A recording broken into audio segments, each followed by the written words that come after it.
here we are. I turned down here at the next block. Thanks, mister. I'll get off there.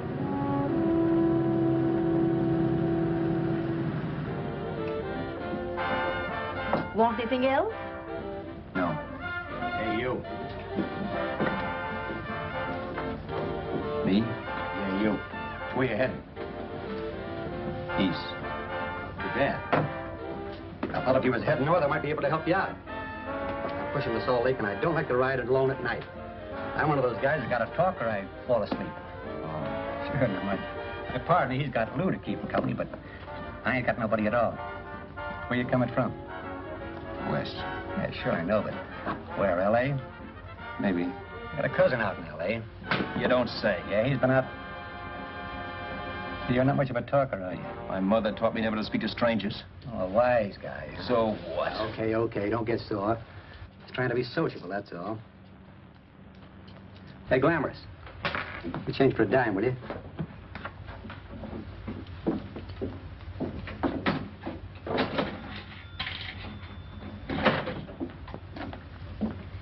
Let's have something quieter this time, Joe. My head's splitting. Is that what's wrong with it? Done with your coffee? No. And don't rush me, will you?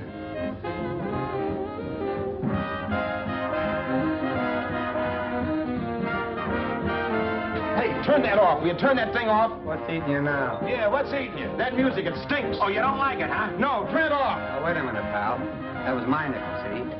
This is a free country. And I play whatever I want to. Sure, and if you don't like it, you don't have to listen to it. And you can leave here anytime you want to. Okay. I'm sorry I asked. First good piece played tonight and you don't like it. Some people just ain't got any good taste.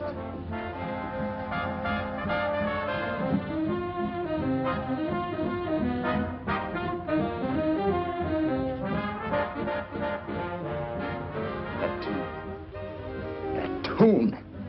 Why was there always that rotten tune? Following me around, beating in my head, never letting up.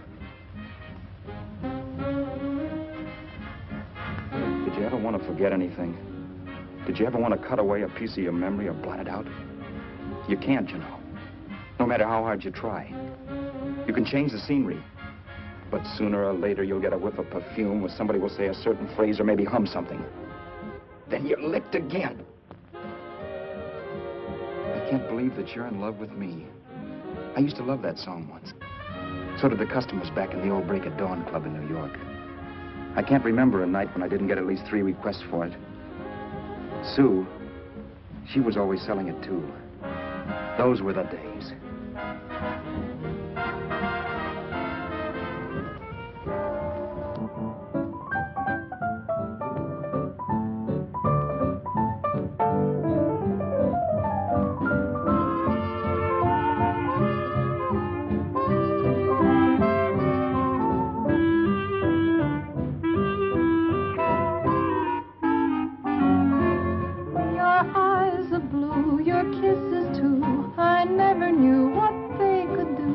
I can't believe that you're in love with me.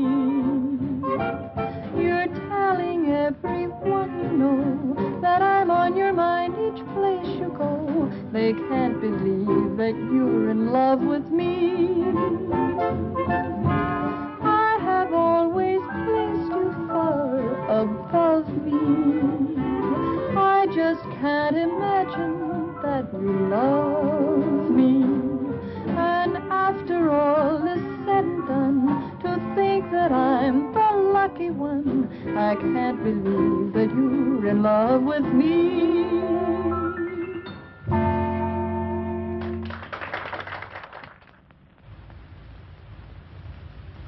It wasn't much of a club, really. You know the kind. A joint where you could have a sandwich and a few drinks and run interference for your girl on the dance floor. I pounded the piano in there every night from 8 until the place closed up, which usually meant 4 in the morning. A good job as jobs went in those days.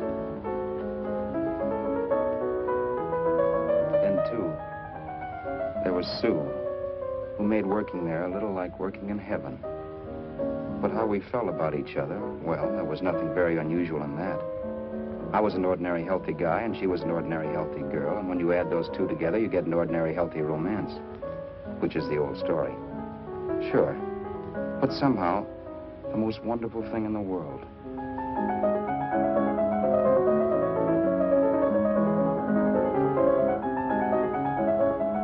All in all, I was a pretty lucky guy.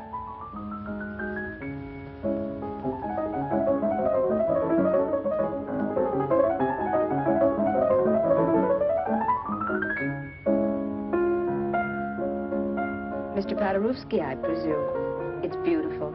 You're going to make Carnegie Hall yet, Al? Yeah, as a janitor. I'll make my debut in the basement. I don't blame you for being bitter, darling, but you mustn't give up hope. Why, someday... Yeah, someday. If I don't get arthritis first. In the meantime, let's blow this trap.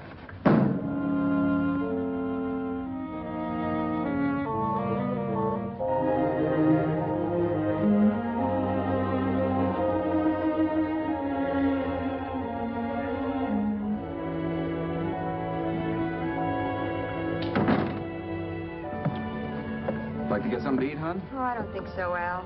I lose my appetite working in this flea bag. Let's go home. Okay. I can't stand much more of that dump. Did you see that drunk tonight trying to paw me? No, what drunk? Does it matter what drunk? Say, what's the matter with you tonight, darling? That's the third time you started to tell me something and then stopped. We shouldn't have any secrets from each other, Sue. Next week, we're going to make with the ring and the license. You and me will be a team. Yes, that's right. In the Bush League. I don't get you. We've been struck out. It's a funny way to talk, darling. Don't you want to marry me? Al, look, I love you. You know I do, and I want to marry you. But? But not now. Only after we've made good. Sunday, I'm going away. Oh, I know you'll think it's silly. That's why I hesitated to tell you. But I'm going to California. I want to try my luck in Hollywood. That's the most stupid thing I ever heard of. Don't you know millions of people go out there every year and wind up polishing cuspidors? I thought you had better sense. You sound as if you don't think I have any talent. That has nothing to do with it. I'll make out all right. Maybe. But what about me? Doesn't it mean anything to you that you're busting up all our plans? We may not see each other for years? It won't be that long. I thought you loved me. I do. You know I do. Well, here we are. Al, why can't you see my side of it? I'm young. We both are, and we've got all the time in the world to settle down. Oh, really, darling, what I'm doing is the only sane thing to do. I hate the thought of being so far away from you, but we'll be together again someday. Maybe you'll decide to come out too later on. So long. Al, aren't you going to kiss me goodnight? Sure, why not? Good night.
Roberts. You hit the jackpot this time.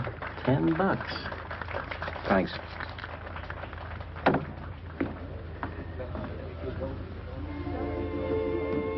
So when this drunk handed me a 10 spot after a request, I couldn't get very excited.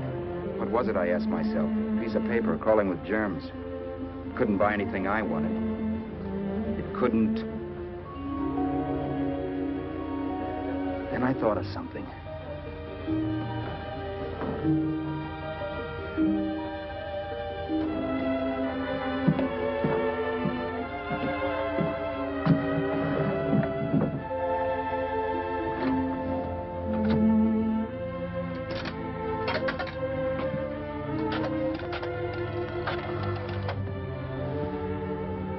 Long distance. I'd like to put a call through to Los Angeles. Miss Harvey. Sue Harvey, H-A-R-V-E-Y. The number is Crestview 65723.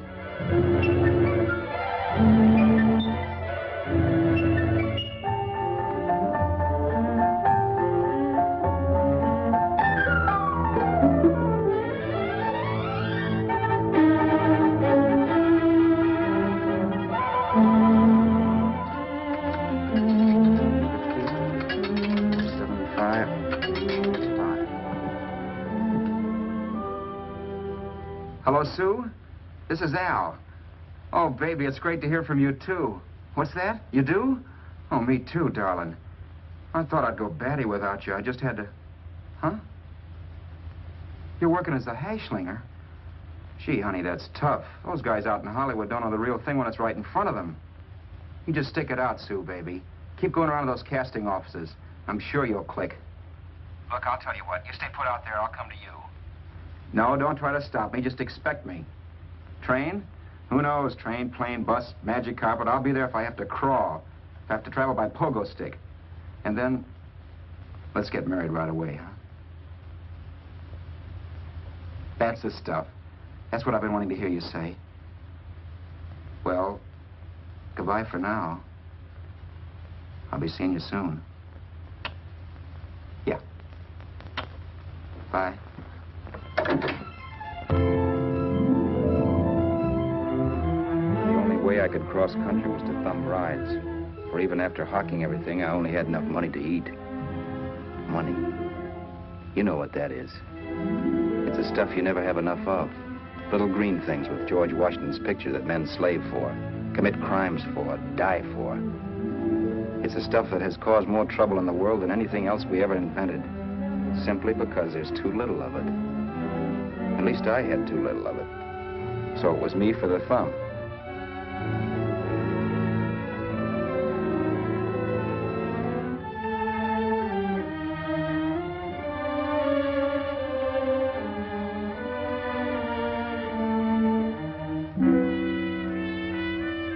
Ever done any hitchhiking? It's not much fun, believe me. Oh, yeah, I know all about how it's an education, how you get to meet a lot of people and all that. But me, from now on, I'll take my education in college, or in PS 62, or I'll send $1.98 in stamps for 10 easy lessons.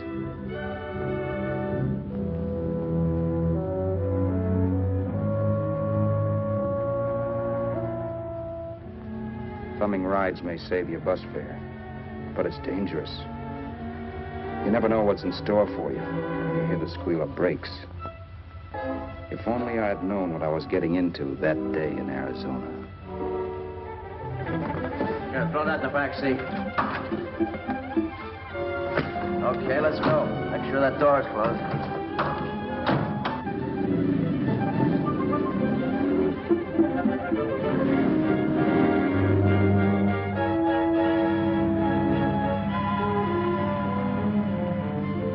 You know, Emily Post ought to write a book of rules for guys thumbing rides.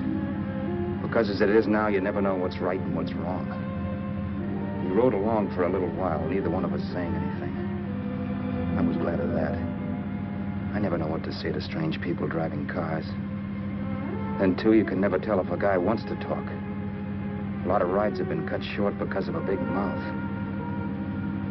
So I kept my mouth shut until he started opening up. Hand me that little box in the compartment, will you, pal? Hold the wheel, will you?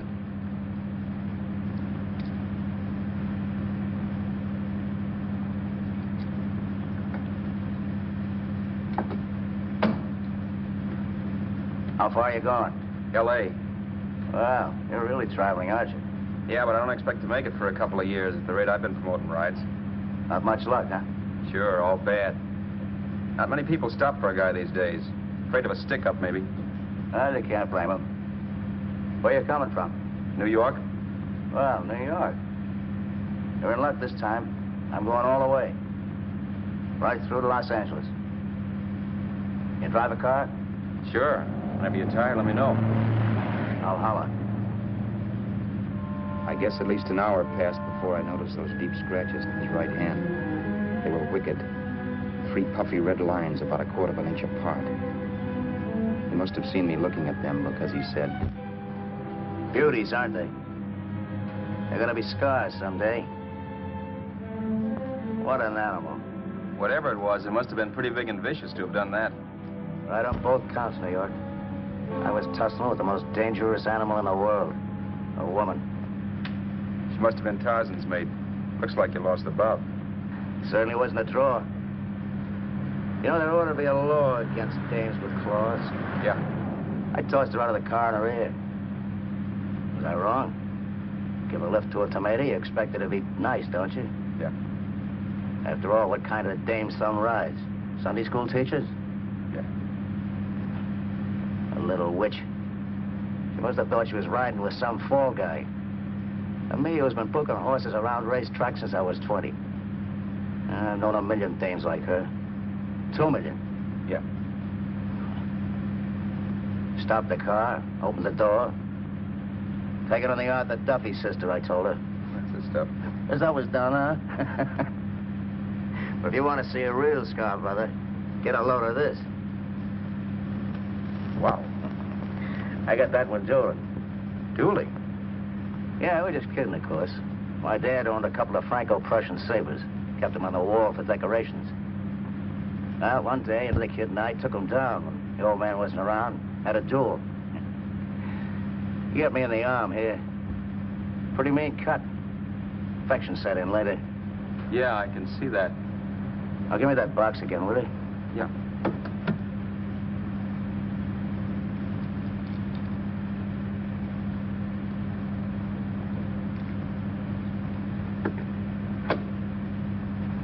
Pain made me lose my head, I guess. I began slashing. Before I knew it, I'd put the other kid's eye out. That was tough. Well, it was just an accident, of course. But you know how kids are. I got scared, decided I was going to run away from home. Old man almost caught me when I was packing my duds. The bloody rag I had wrapped around my wrist hadn't caught his attention. You've seen the bundle for sure. But I beat it when he was phoning for a doctor. That was 15, 16 years ago. I haven't been home since. Pull in there for a bite or something, huh? a bite or something. Brother, was I hungry. I hadn't had anything in my stomach for hours. Yet even with that gnawing in the pit of my belly, I didn't want to be in too big a rush to put on the feed bag. First, I had to make sure this guy knew the score. If I got him down on me, goodbye ticket to Hollywood. I'll wait out here for you, mister. Well, if it's the money, don't worry about paying for it. This time it's on me. Well, that's what... Pascal, think nothing of it. You make your first million, maybe you can do the same for me. Come on, New York. I gotta make the West Coast by Wednesday. There's a horse running at Santa Anita named Pirate Bicycle. Means to order me if I'm on him. We'll make it all right. He did most of the talking during the half hour we were in the place. I ate. He rambled on about his old man, whom we hadn't heard from since he ran away as a kid. Now he happened to become a bookie. And then all about how he got rooked in Miami. One race, 38 grand. They cleaned out my book. How do you like that? That was tough luck. Yeah, and I'm supposed to be the smart guy. Well, you just wait. I'm going back to Florida next season with all kinds of jack. And you watch those stinkers run for cover. Want anything else? No, thanks. I've had plenty.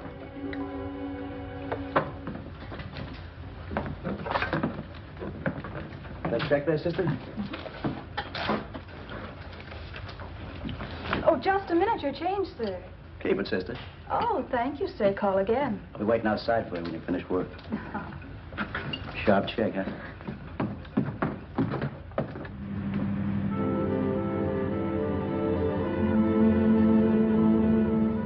drove all that night while Haskell slept like a log. After a while, I began to get sleepy myself. I was happy, though. Soon I'd be with Sue again.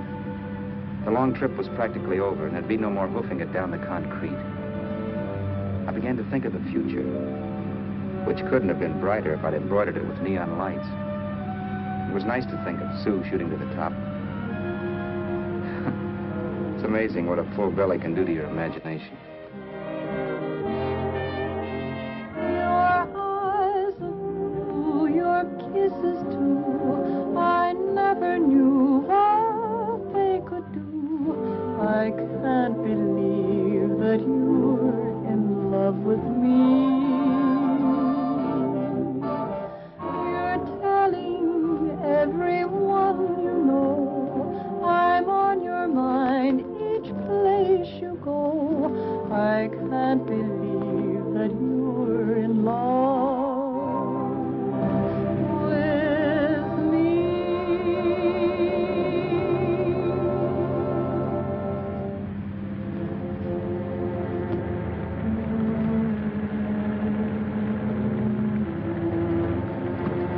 Mr. Haskell? Mr. Haskell?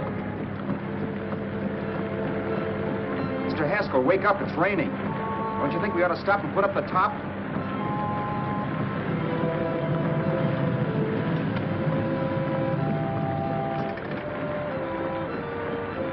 Mr. Haskell, I'm going to put up the top.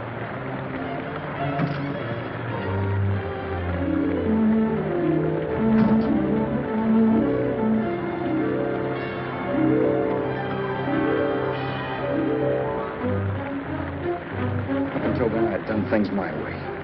But from then on, something else stepped in and shunted me off to a different destination than the one I had picked for myself. For when I pulled open that door... Mr. Haskell, what's the matter? Are you hurt? Are you hurt, Mr. Haskell? Start your sermon. I'll listen to it. But I know what you're going to hand me even before you open your mouths. You're going to tell me you don't believe my story of how Haskell died and give me that don't make me laugh expression on your smug faces. I saw at once he was dead, and I was in for it. Who would believe he fell out of the car? Why, if Haskell came too, which of course he couldn't, even he would swear I conked him over the head for his dough. Yes, I was in for it. Instinct told me to run, but then I realized it was hopeless. There were lots of people back down the road who could identify me. That gas station guy and the waitress. I would be in a worse spot then, trying to explain why I beat it. The next possibility was to sit tight and tell the truth when the cops came. But that would be crazy. They'd laugh at the truth. And I'd have my head in the noose. So what else was there to do but hide the body and get away in the car? I couldn't leave the car there with him in the gully. That would be like erecting a tombstone.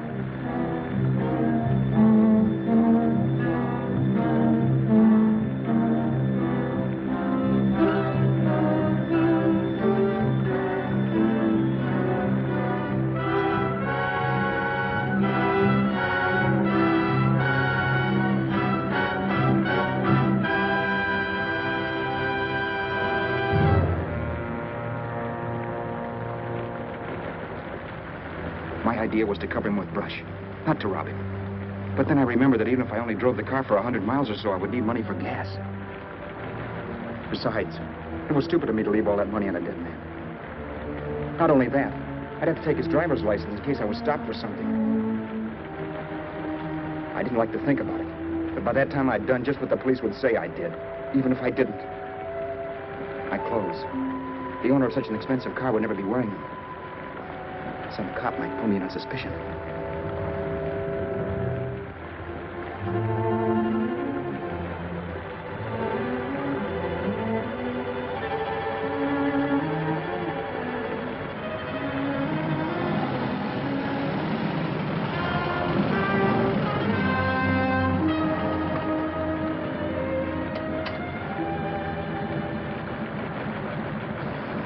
Hey, you, this your car? Don't you know better than to leave a car with the wheels halfway in the middle of the road? That's the way accidents happen. I'm sorry, officer. I was just putting up my top. I didn't think. Well, the next time, think. I'll let you go now, but watch your step in the future. I know that's a lonely stretch, but cars come by here once in a while, and we have plenty of crack-ups. Thanks, officer.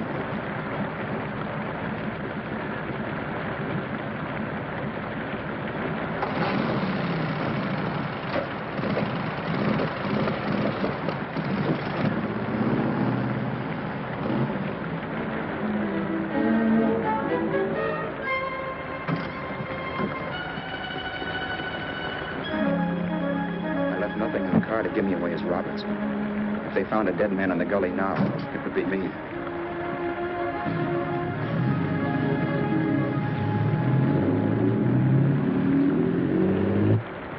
As I drove off, it was still raining, and the drops streaked down the windshield like tears. I kept imagining I was being followed and that I could hear sirens back in the distance.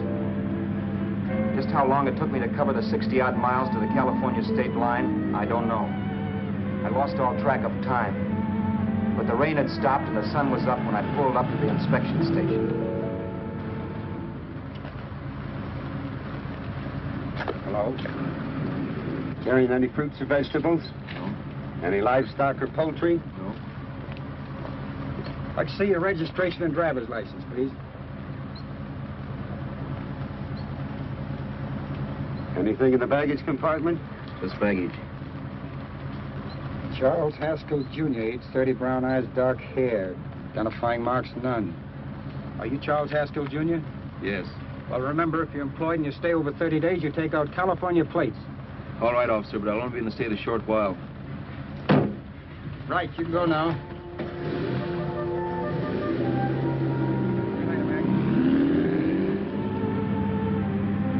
I couldn't drive any farther without some sleep. Cops or no cops, I knew I had to hit the hay and hit it hard. I was dead tired.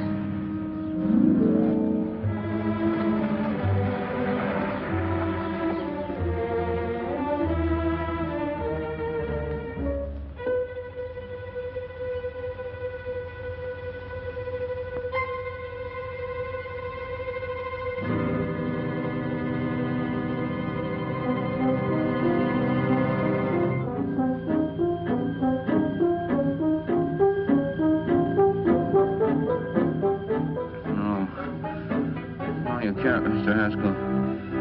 No.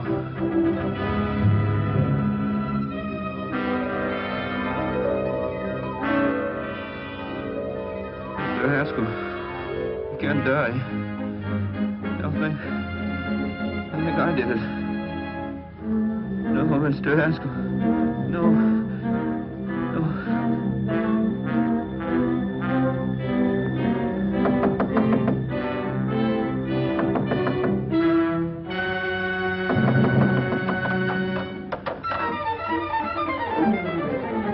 Who's there? It's the maid. Can I come in and clean? Later. In a half hour. All right, sir.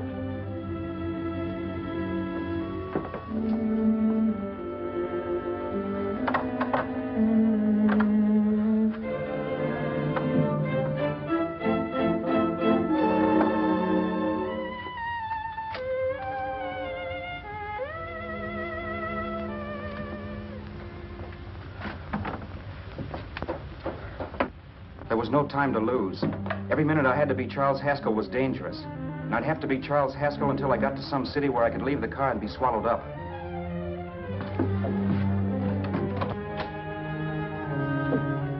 That meant driving the car as far as San Bernardino, maybe even to Los Angeles. In a little town, I might be noticed, but in a city, I should be safe enough. Then, after I ditched the car, I could go on to sue. But those 5 minutes at the state line made me realize it might be a good idea to find out a little bit about Mr. Haskell. Then if anybody asked me questions, I could give the right answers. The first thing I found out was that I had $768. This was a lot of jack, but believe me, it was the kind of money I'd rather not have.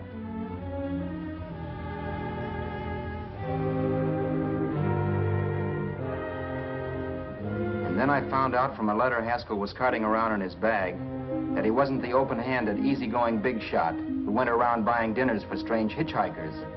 Before I got done reading it, I saw him more as a chiseler.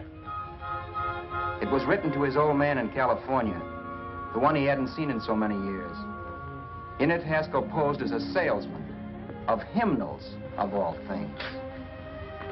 It was easy to see where Haskell expected to raise a new stake for his book in Miami by rooking his old man. That was about all I found out from his effects, and it was enough. I told myself, maybe old man Haskell was lucky his son kicked off. He would never know it, but it saved him from taking a flyer in Sacred Literature Preferred.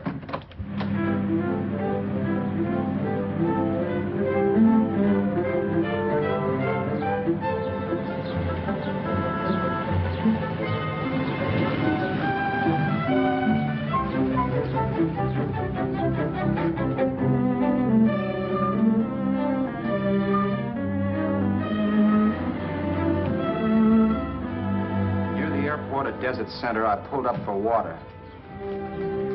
There was a woman. Hey, you! Come on if you want to ride.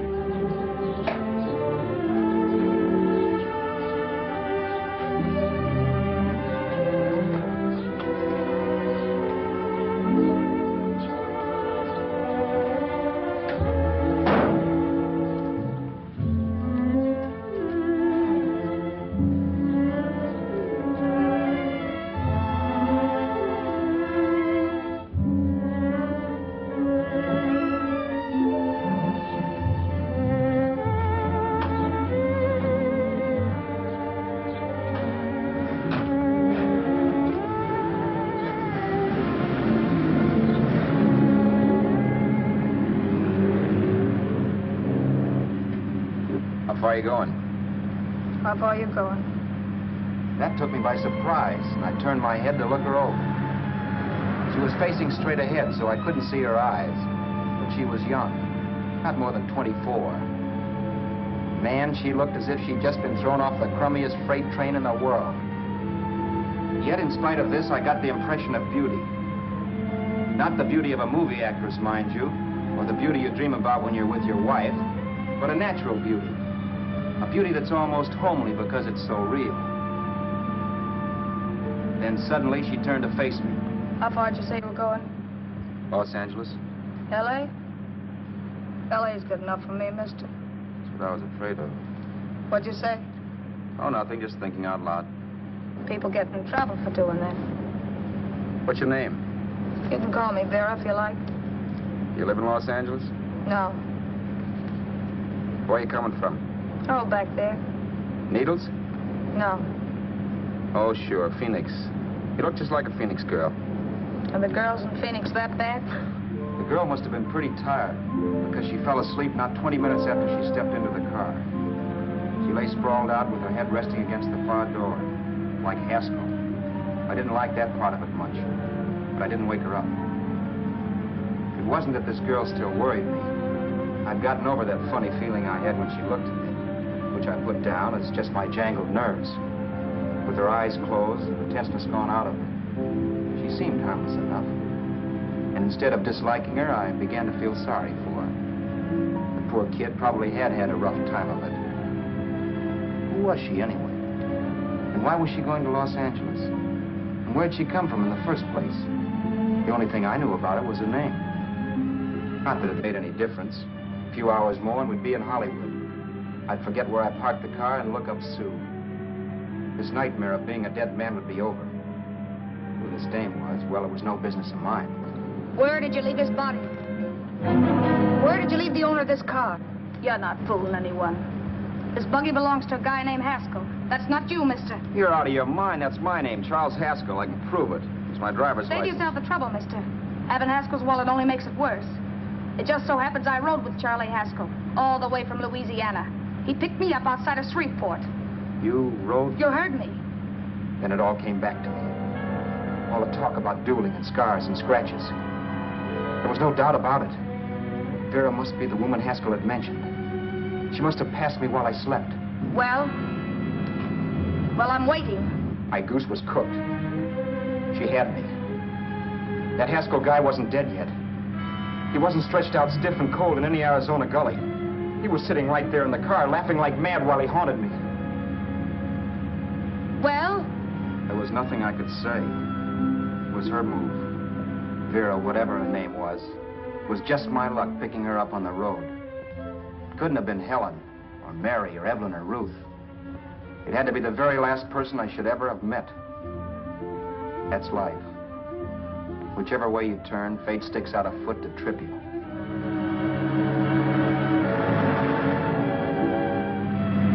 I told her everything everything, but she didn't believe my story. I should have saved my breath. That's the greatest cock and bull story I ever heard. So he fell out of his car. Say, who do you think you're talking to, a hick? Listen, mister, I've been around, and I know a wrong guy when I see one. What'd you do, kiss him with a wrench? Now, wait a minute. What I told you was true. You see, that's why I had to do it. You think I killed him? Well, the cops would have thought so, too. Yeah, well, maybe they still think so. What makes you so sure I'll shut up about this? Girl, I'm innocent. Give me a break, will you? It won't do me any good having you pinched. The cops are no friends of mine. Now, if there was a reward, but there isn't. Thanks. Don't thank me yet. I'm not through with you by a long shot. Let's see that roll.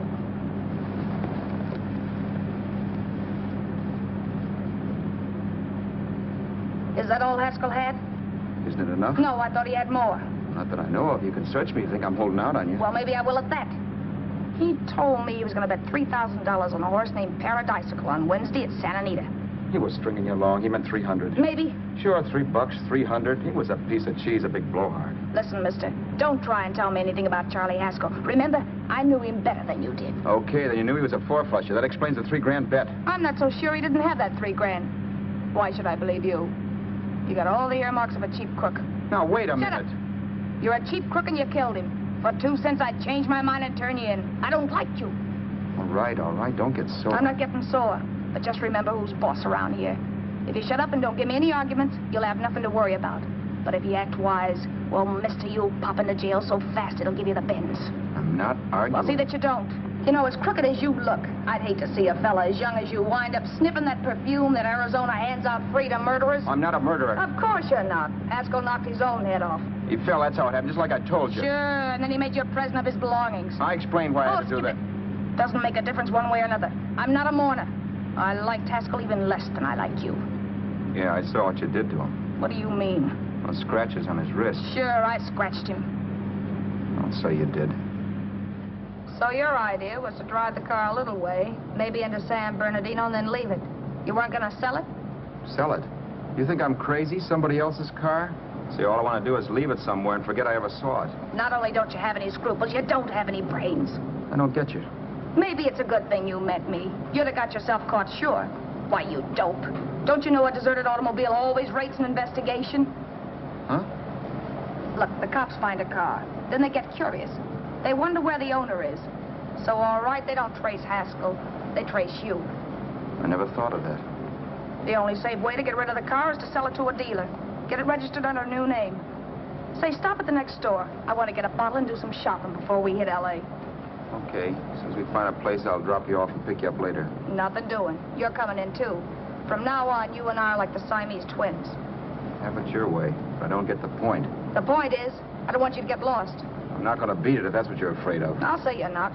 Well, I'm going to see that you sell this car so you don't get caught. Thanks. Of course, your interest wouldn't be financial, would it? You wouldn't want a small percentage of the profits. Well, now that you insist, how can I refuse? 100% will do. Fine. I'm relieved.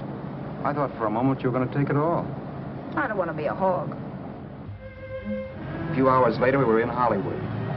I was recognizing places Sue had written about. It struck me that far from being at the end of the trip, there was a greater distance between Sue and me than when I started out. Vera wasn't kidding with that Siamese twins crack. She rented a little apartment as Mrs. Charles Haskell. When I objected to this, she explained that it was on account of the car. A dealer might think something was funny if he called and found we were using different names.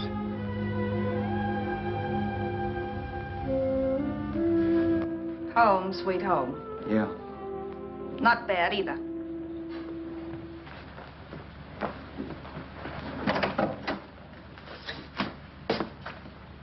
In case there's any doubt in your mind, I'll take the bedroom. Yeah.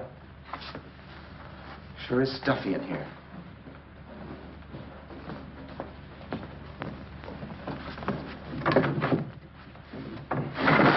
Keep the window shut. Okay.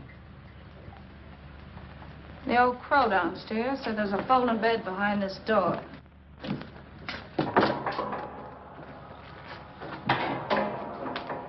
You know how to work it? I invented it. Some joint. One can't have everything.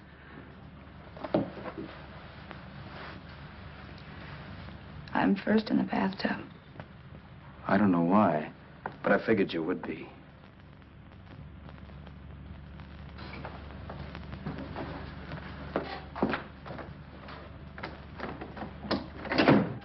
Boy, oh boy. It sure feels good to be clean again. I must be 10 pounds lighter. You must be. Well, hitching rides isn't exactly the way you keep your schoolgirl complexion. I wish that guy with the sax would give up. Gets on my nerves. Forget it. Have a drink. Aren't you afraid I might take you up on it? If I didn't want to give you a drink, I wouldn't have offered it. Might be a sorehead, Roberts. You got yourself into this thing. You should be grateful I'm not turning you in. Why, if I wasn't regular, you'd be in the pen this minute, being photographed, fingerprinted, and being pushed around by the cops. So cheer up. Get rid of that long puss. Or is your conscience bothering you?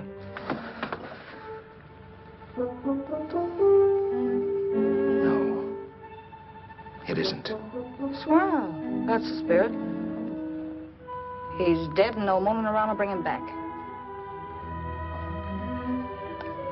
Anyway, I never could understand this worrying about something that's over and done with. Now look, Vera, for the last time I didn't kill him. Haskell was a sick man. Maybe he was dead before he fell out of the car. I don't know.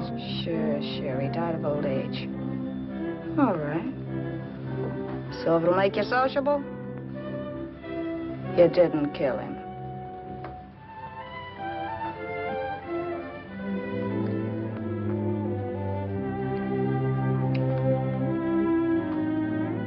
Thanks.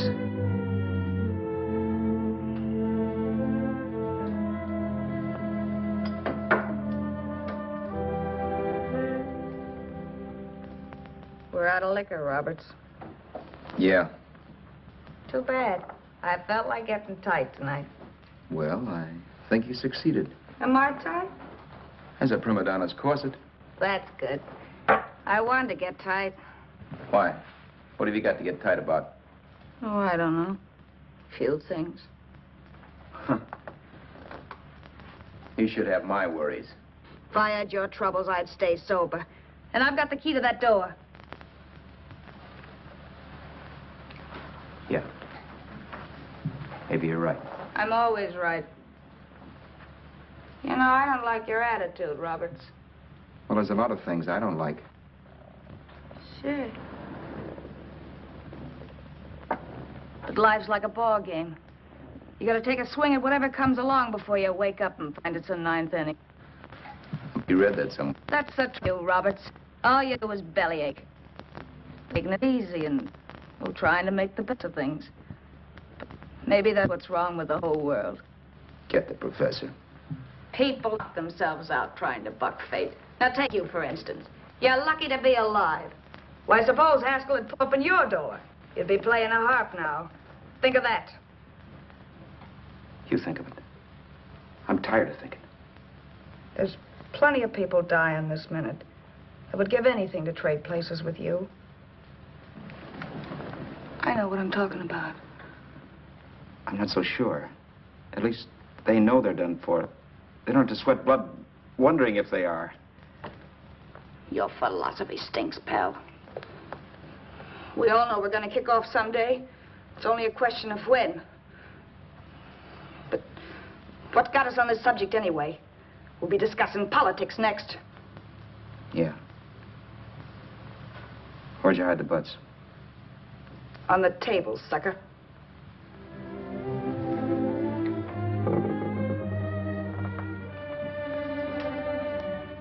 We bored each other with conversation for a couple of hours longer. Every 5 minutes, one of us was wishing we had another bottle or a radio or something to read. Then finally, we ran out of chatter. I know it's only 11 o'clock, but I want to get up early and make the rounds of the used car lots. No hurry about that. We've got all the time in the world. Maybe you have, but if you think I want to stay cooped up in this place any longer than I have to, you're batty. It's not a bad place. Pay plenty for diggings like this in New York. I wouldn't like it if it was the Ritz.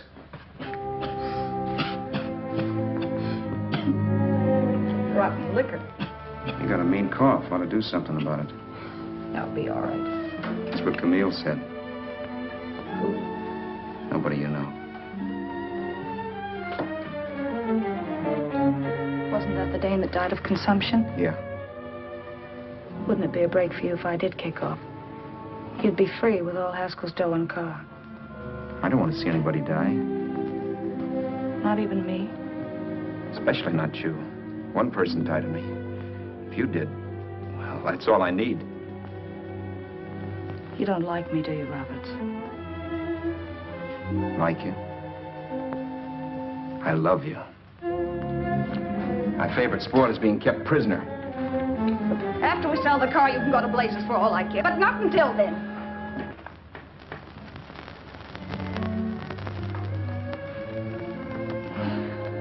I'm going to bed.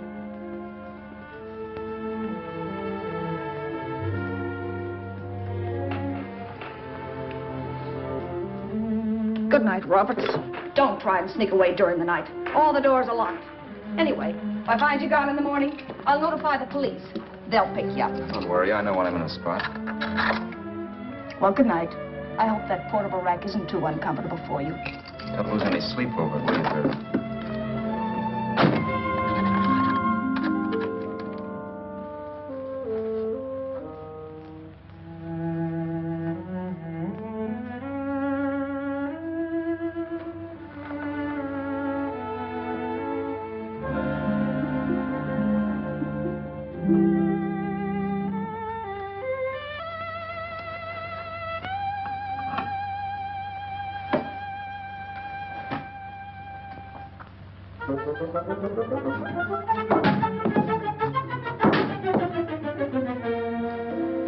Crestview. 6, 5, 7, 2, 3. Hello? Hello? Hello? Hello?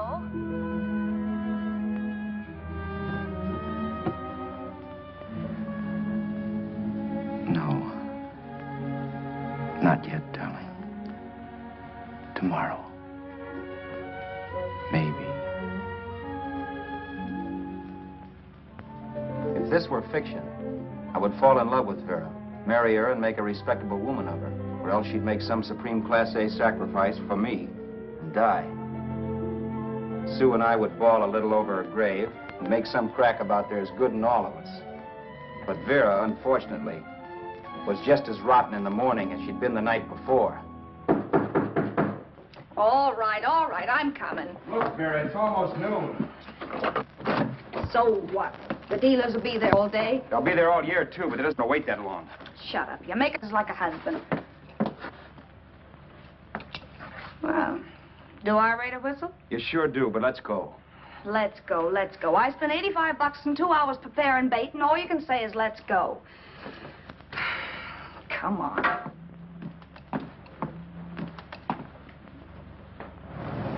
We passed a few used car lots last night down this way. What do you think we can get for this heap? I don't know. Plenty. He let me handle everything. Think we can get $2,000? I don't know, but don't worry.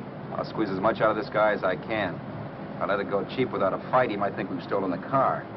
And listen, don't make any slips and call me Roberts. That'll cook us. I don't need you to tell me that. You better just sit by and keep your mouth closed. Remember, we're both in the soup if anything happens. Forget it and drive. You're my wife, Vera Haskell. Look, after the deal's closed, let's go back to that place on Hollywood Boulevard where I saw the fur jacket. I want to buy it. After the deal's closed, I'm saying goodbye to you. That's right, I forgot. I guess I'm getting kind of used to you. Well, that's a habit you can start breaking. Let's try this place in the middle of the block.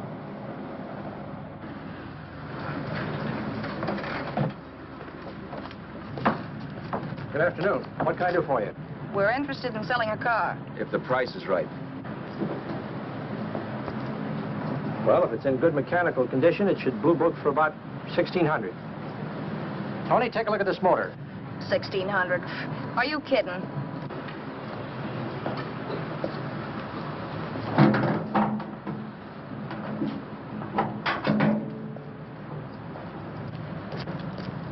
Well, maybe 1850. Before I let it go for 1850, I'll wreck it and collect the insurance first.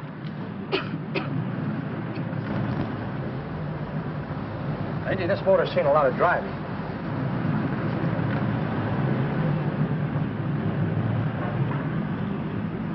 Well, the mechanic inspected the car. We haggled. At last, when we were all worn out, we hit a compromise. His price. Okay, it's a deal. All right, come in. We'll sign the papers. I have the ownership papers right here with me. Look, Vera, in the meantime, will you clean the dash compartment? There may be some stuff in it. All right, darling. $1,850. That dirty crook.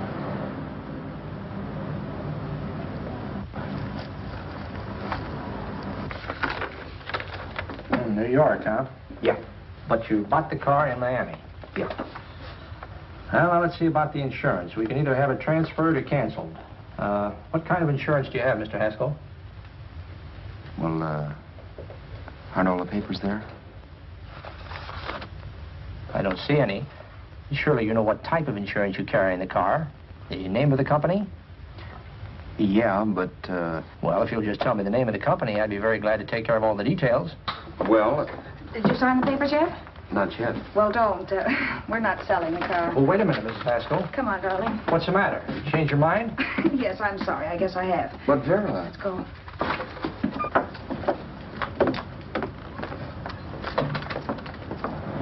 You got me out of a tight spot, Vera. But I still don't understand all this. You will in a minute. I almost threw away a gold mine. 1850 isn't to be sneezed at. The car doesn't book for as much as I thought. We're not selling the car. You want to keep it. Now, wait a minute, Vera. You said yourself I wouldn't be safe until the car was in someone else's name. I'd like to be free of this mess when I go. That's just it, Roberts. You're not going. There's a drive-in at the next corner. Pull in there and we'll get a bite to eat. And I'll explain. What is this, another one of your brilliant ideas?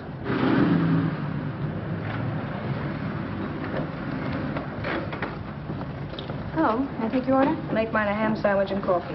And for you, sir? Oh, I don't care. The same. Thank you.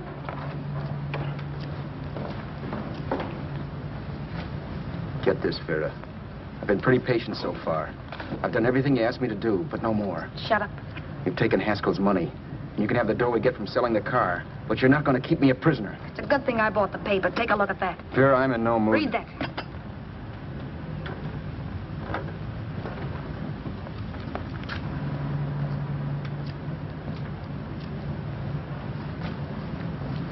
No.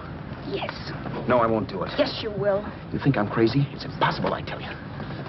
Excuse me.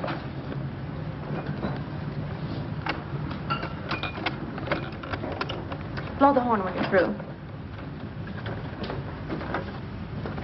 No one could possibly get away with an act like that. It'd be wise to me in a minute. Don't be yellow. You look enough like him. The same coloring and the same build. See how his clothes fit you? No kidding, you almost had me fooled for a while. Oh, grow up, Vera. Don't you think a father knows his own son? And there must be other relatives. The father won't have to know you. We'll wait till he gives up the ghost. He's an old geezer and he won't pull through.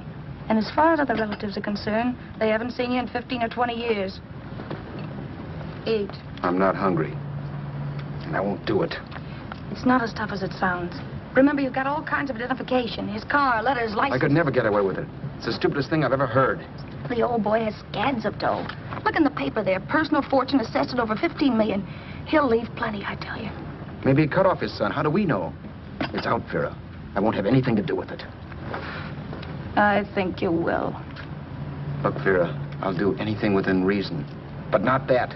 So forget it. Find yourself another stooge. You sap. You'll be fixed for the rest of your life as Charlie Haskell. You can take your inheritance and go away. No more worrying about the rent, no sweating, scheming, wondering where your next meal's coming from. Think about that, Roberts. Vera, please, you're talking too loud. On this, I'm splitting 50-50 with you. Sure, why not? We're both alike, both born in the same gutter. Now, take it easy, Vera. There's people around here. You don't know what you're talking about. We'll wait till we read that old man Haskell's dead. Then you show up. Like you read in New York that he was sick. No. Suppose he doesn't die. He will. I know he will. Something tells me. But as much as I insisted I would have no part of her scheme, Vera was taking it for granted I would. Neither of us had our mind on the cards as we played that night. I knew we were just trying to kill time between newspaper editions. This was a death watch for Vera. Maybe it was for me, too. Don't you realize if I'm caught, they'll want to know where I got the car and stuff, and they'll have me on a murder charge. If you're smart, you won't get caught. I knock for 7. And if I'm caught, don't you realize you'll be out, too? 18 points, that gives me 30. How will I be out? You'll be out $1,850 we would have gotten on the car. Really, Vera, you'd be an awful chump if you threw away all that dough on a dizzy long shot. Let me sell the bus tomorrow. With the money it'll bring and what you've already got, a clever kid like you can run it up in no time. Then we'd both be in the clear. I'll be in the clear anyway. Maybe. Maybe. But if I got caught, I'd get good and sore at you, you know. You mean you'd squeal? Well, no, not squeal exactly. Never mind what you meant. Even if you did tell the cops I was in on it with you, what could they do to me? They might give me the same medicine they gave you. Yeah. A rope. But I'm on my way now. All they'll be doing will be rushing it. All right. But think of the $1,850 you'd lose. You'd kick yourself along the block if it let get away from you. I'll take the chance. Want another drink? You're being a goon. That's the way people wind up behind the 8 ball. Once they get a few dollars, they become greedy and want more. My. Caesar. Who? You know that Roman general? He got his for being greedy. He wasn't satisfied, so the final wind-up was he took the count. A couple of days ago, you didn't have a dime. Why, you were so broke you couldn't pay cash for a postage stamp. Now you've got almost $700 with $1,850 in the offing. Take my advice. Don't try for more. I'm tired of this game. Let's have some blackjack. Play solitaire. Okay, I will if that's the way you feel about it. That's the way I feel about it. Getting sore and throwing things won't help much, Roberts. I'm really doing you a favor. I help you out of a jam by keeping my mouth shut. I show you how to make some soft money. And what thanks do I get? Thanks. Sure. Or would you rather call the cops and tell them you killed the man and stole his money? I didn't kill anybody. Yes, you did. No, I didn't. You know I didn't. All right, then. Suppose I call the cops. If you're innocent, what do you got to be scared of? Okay. Call them, you mutt. Go ahead and call them, see if I care. At least they'll give me a square deal.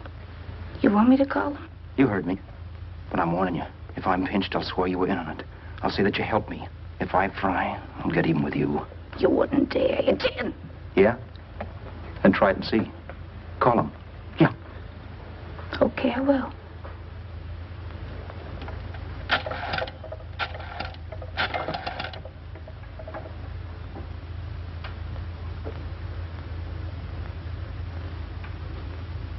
Information? I want the number of the Hollywood police station. Okay, I got it. Thanks. Wait a minute, Vera. You wouldn't do that. Wouldn't do that, and I'll show you if I would. Take it easy now. Let's talk this over.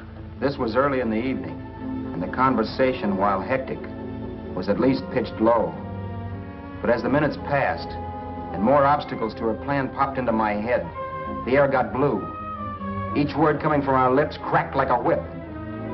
I reminded her that as Charles Haskell, I didn't even know my mother's name, where I'd gone to school, the name of my best friend, whether I had an Aunt Emma or not, my religion, and if I'd ever owned a dog. I didn't even know what my middle initial stood for. I also pointed out that the real Haskell had a scar on his forearm. His people never saw that scar. He told me he ran away right after putting out the kid's eye. Yeah, but his father knew he was cut. It'd have to be some kind of a mark. So what? The old man's dead, or will be. I hope by tomorrow morning's papers. Anyway, you could cut yourself a little, couldn't you? Boy, for that kind of dough, I'd let you cut my leg off. You're drunk and you're crazy mad, Vera. Turn me in if you want to, but I won't get mixed up in this. Besides, how do we know Haskell was such a phony? Maybe it wasn't the man's son at all. Maybe he just dreamed it up. Well, dreaming or not, you won't be dreaming when the law taps you on the shoulder. There's a cute little gas chamber waiting for you, Roberts. And I hear extradition to Arizona's a cinch. Where's that phone? Vera! Leave me alone. Vera! Here. I want a phone call, please.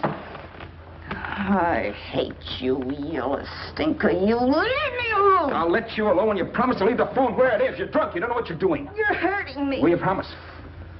All right.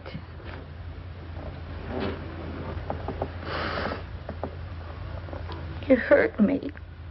I'm sorry, but... And it's hot in here. Open up a window. It's not hot. Don't tell me. Now, do you do it or do I do it? You're no gentleman, see? Yeah. All right. I'll open up the window.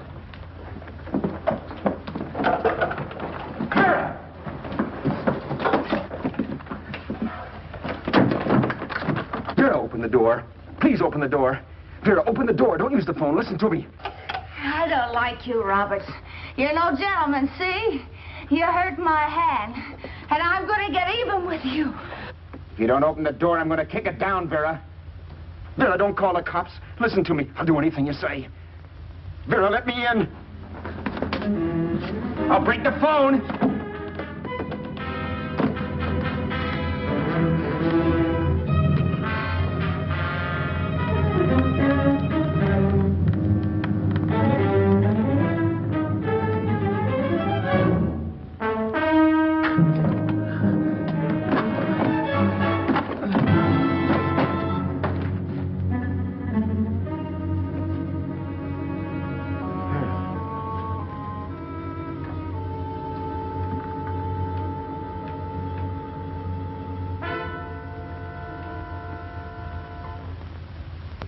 The world is full of skeptics.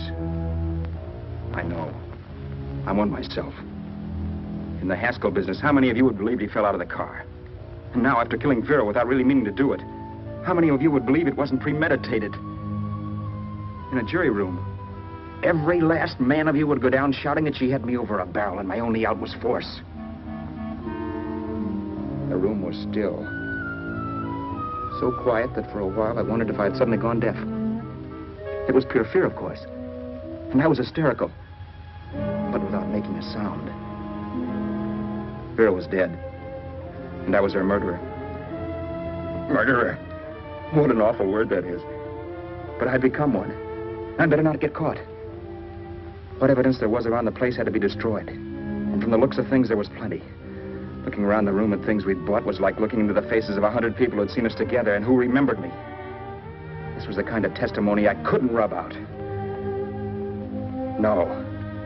I could burn clothes and hide bottles for the next 5 years. There'd always be witnesses.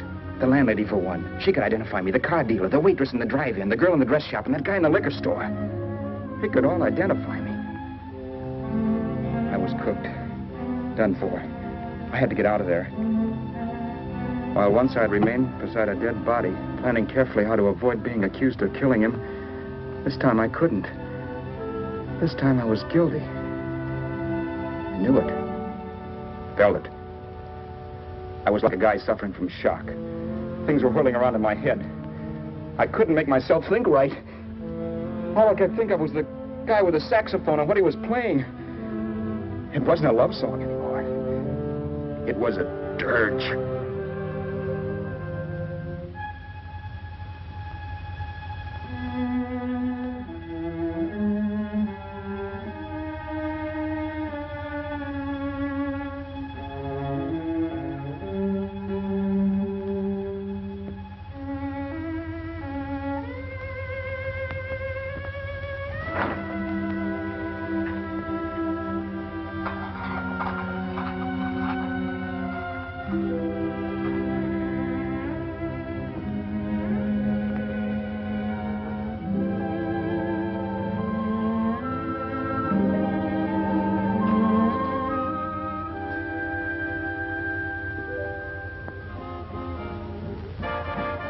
Problems weren't solved.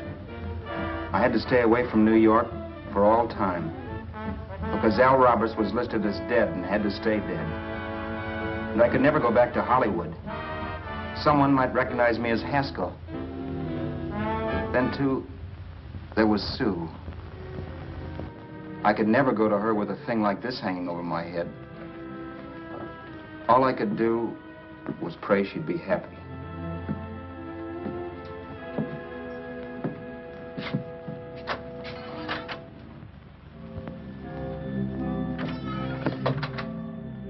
I was in Bakersfield before I read that Vera's body was discovered, and that the police were looking for Haskell in connection with his wife's murder. Isn't that a laugh? Haskell got me into this mess, and Haskell was getting me out of it. The police were searching for a dead man. I keep trying to forget what happened, and wonder what my life might have been if that car of Haskell's hadn't stopped. But one thing I don't have to wonder about. I know. Someday a car will stop to pick me up that I never thumbed.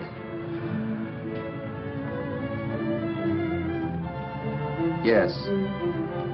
Fate, or some mysterious force, can put the finger on you or me for no good reason at all.